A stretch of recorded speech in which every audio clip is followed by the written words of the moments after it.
Le terrible message de Francis Ngannou, suite à la perte tragique de son enfant, m'a brisé le cœur.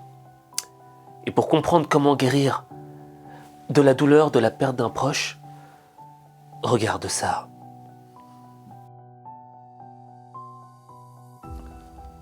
Francis Ngannou, c'est l'un des plus grands champions de toute l'histoire des sports de combat. Et malheureusement, hier, on a appris la perte tragique de son enfant.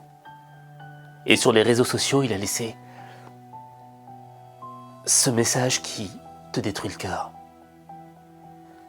C'est trop tôt pour partir, mais il est parti. Cobb, mon petit garçon, mon gars, mon partenaire était plein de vie et de joie. Maintenant, il est allongé, sans vie. J'ai crié son nom sans arrêt, mais il n'a pas réagi. J'étais la meilleure version de moi à ses côtés. Et désormais, je n'ai plus aucune idée de qui je suis. La vie est tellement injuste qu'elle nous frappe où ça fait le plus mal. Comment dois-je gérer ça? Comment peut-on vivre avec ça? S'il vous plaît, aidez-moi.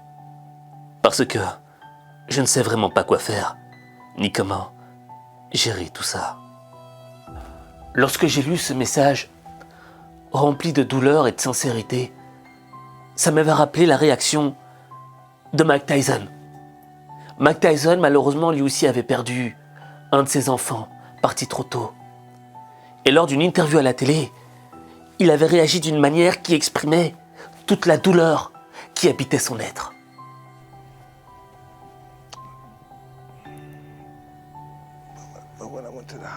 Mais quand j'étais à l'hôpital, les gens qui étaient là voyaient leurs enfants qui étaient sur le point de mourir aussi.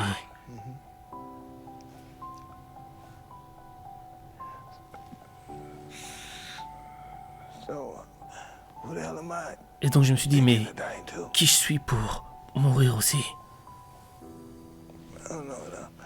Je sais pas. Je ne sais pas ce qui s'est passé ce jour-là. Quoi qu'il se soit passé ce jour-là, est-ce qu'un nouveau Mike Tyson est apparu le jour suivant? Non, j'étais sous cocaïne pendant une semaine. J'avais besoin de planer. J'avais besoin d'aller ailleurs. Je peux plus gérer tout ça. Tu dois partir. Tu comprends? Merci. Merci. Vous pouvez m'enlever ça? You okay? C'est ok. Sir, Mike, I'm really sorry you're going through this. C'est bon. I'm sorry if we brought up. C'est ok. Je dois grandir. Je dois être un homme. Je dois arrêter de pleurer. You're allowed to cry, Mike. Ce qui est dur lorsqu'on perd un être cher, quelqu'un qu'on aimait profondément, c'est de se dire mais comment je peux gérer cette douleur? Comment est-ce que je peux gérer le vide que cette personne a créé dans ma vie? J'ai encore besoin d'elle. Moi, je pense qu'il faut commencer par la première étape.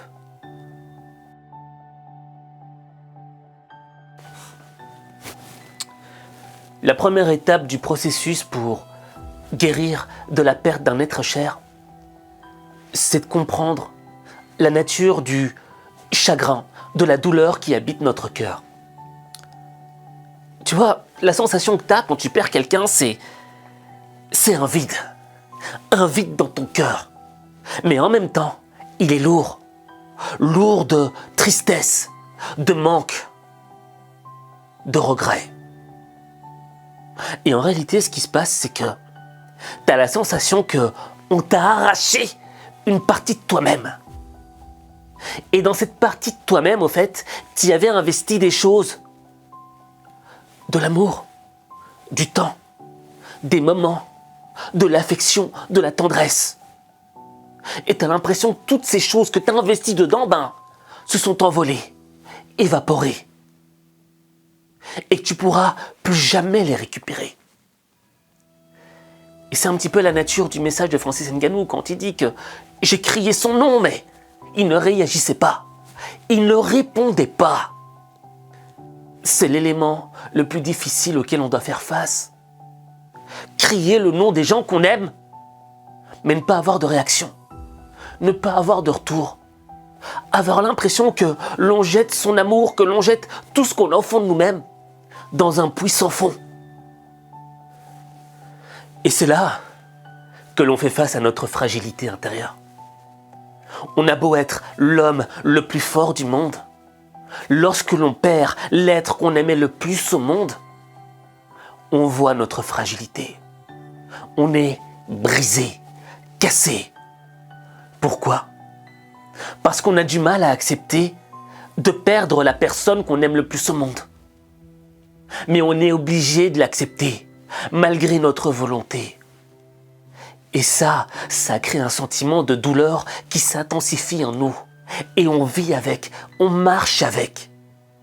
Et en plus de ça, t'as des regrets. Des regrets de peut-être pas avoir dit assez de fois je t'aime. Des regrets de peut-être rester dans un conflit avec la personne que t'aimais. Des regrets de ne pas être allé au-delà de la rancœur qui pouvait habiter ton cœur. Des regrets. Et comme tu es conscient que tout est terminé et que tu pourras plus jamais revoir cette personne que t'aimais, tu as un sentiment d'injustice qui t'habite. C'est injuste. Pourquoi je pourrais plus la revoir ? Pourquoi est-ce qu'elle est partie si tôt ? Non, c'était pas son moment. Et c'est là que ta douleur, elle est inconsolable.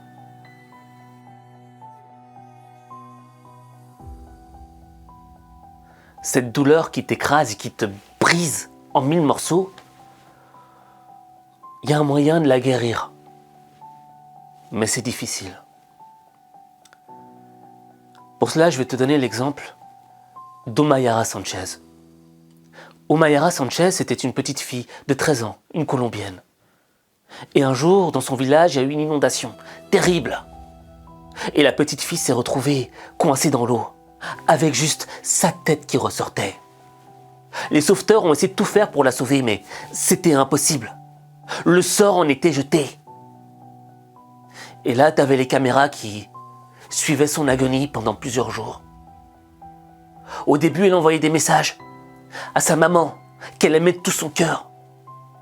Et au moment où elle savait qu'elle était entre la frontière de la vie et de la mort, elle a commencé à sortir des vérités qui vont te briser.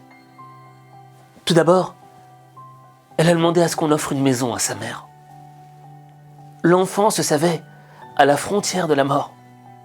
Mais elle criait pas pour qu'on la sauve. Elle demandait humblement juste d'offrir un peu de bonheur à sa mère.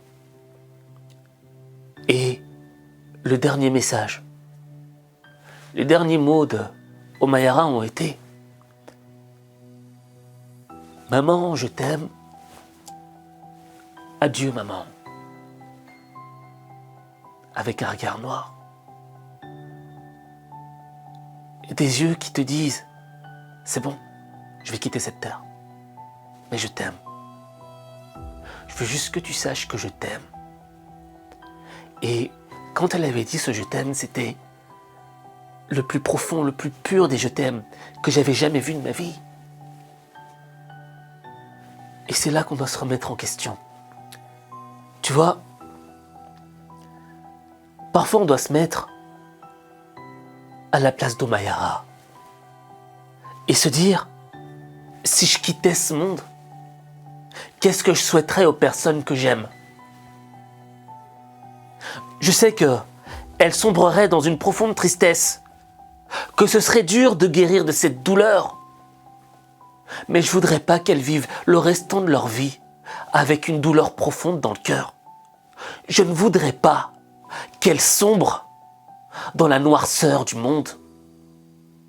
Je voudrais qu'elles essayent de guérir, mais qu'elles vivent leur vie, qu'elles soient heureuses. C'est tout ce que tu souhaiterais aux personnes que t'aimes si tu venais à quitter ce monde. Parce que les voir pleurer tous les jours, tous les restants de leur vie, te briserait de l'intérieur, de la position où tu serais. Et donc, quand on revient sur le cas de Francis Ngannou, on comprend une chose. L'homme appelle à l'aide. L'homme a des difficultés à gérer cette situation.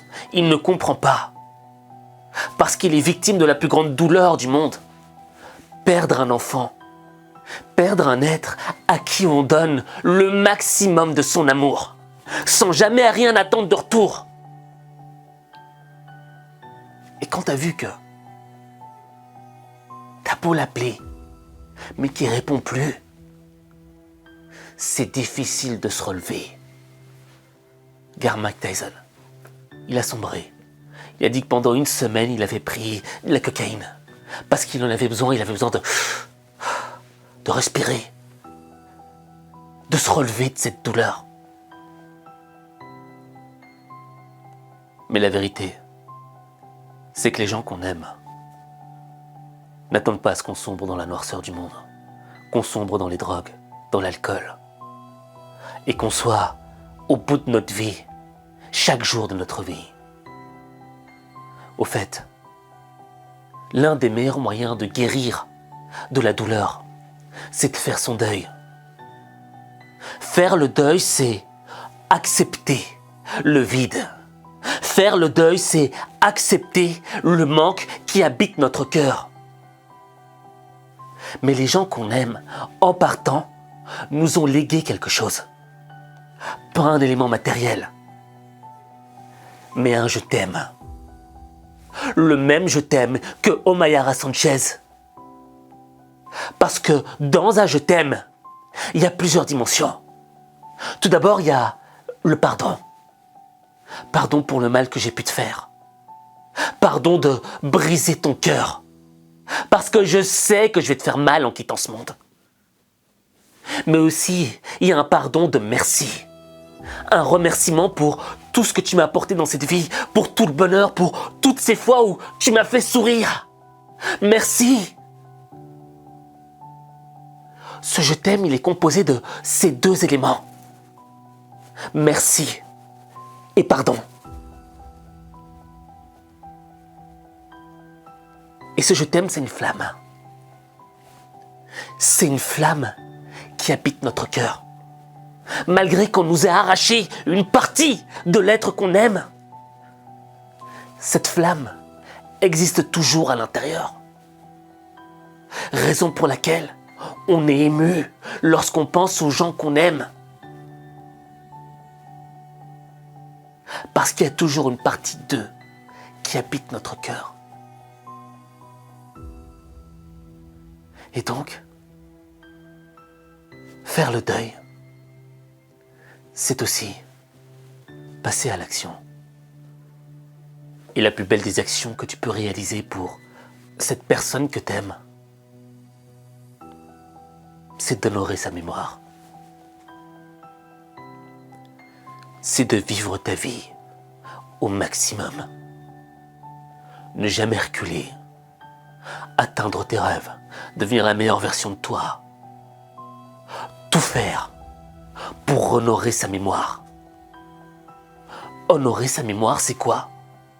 C'est vivre la vie qu'elle aurait voulu que tu vives. C'est accomplir des choses qu'elle aurait voulu que tu accomplisses. C'est réagir face à l'épreuve telle qu'elle aurait voulu que tu réagisses. Ça, c'est honorer ses morts.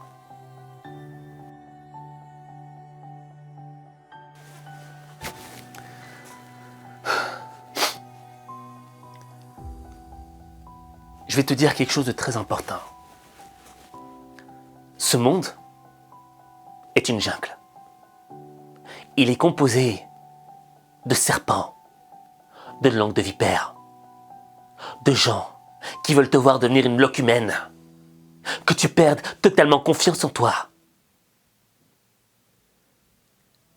Ils veulent te mener à ta perte. Mais la somme de tous ces gens méchants, la somme de toutes ces langues de vipères, ne pourra jamais faire le poids face à 1 gramme d'amour pur de la personne que tu as le plus aimée dans ce monde. Jamais. Et c'est là que tu dois comprendre une chose extrêmement importante. C'est que cet amour qu'on a légué dans ton cœur, cette flamme éternelle qui te suivra jusqu'à l'au-delà, est une boussole. Est une boussole qui doit t'aider à continuer d'avancer, malgré la douleur, malgré la peine qui habite ton cœur. Cette flamme qui t'habite n'est pas là pour te détruire. Elle est là pour te rappeler à toi-même. Pour te rappeler qu'il y a des gens qui t'ont vraiment aimé. Il y a des gens qui ont vraiment cru en toi. Et malgré qu'ils soient plus là, ils t'ont laissé cette flamme au fond de ton être. Et t'as pas le droit d'éteindre la flamme à cause des obstacles de la vie, à cause des hyènes, des serpents, des gens méchants. T'as pas le droit de foirer ta vie. Alors, remémore-toi la flamme qui t'habite. Redirige-toi avec cette boussole intérieure et pars vers le chemin sur lequel la personne qui t'aime le plus attend que tu ailles. La personne qui t'aime le plus t'attend. Le chemin qui va faire de toi la plus belle version de toi-même. Et c'est là que tu transformeras ta vie en bien. Mais ta vie, il n'y a que toi qui peux la transformer.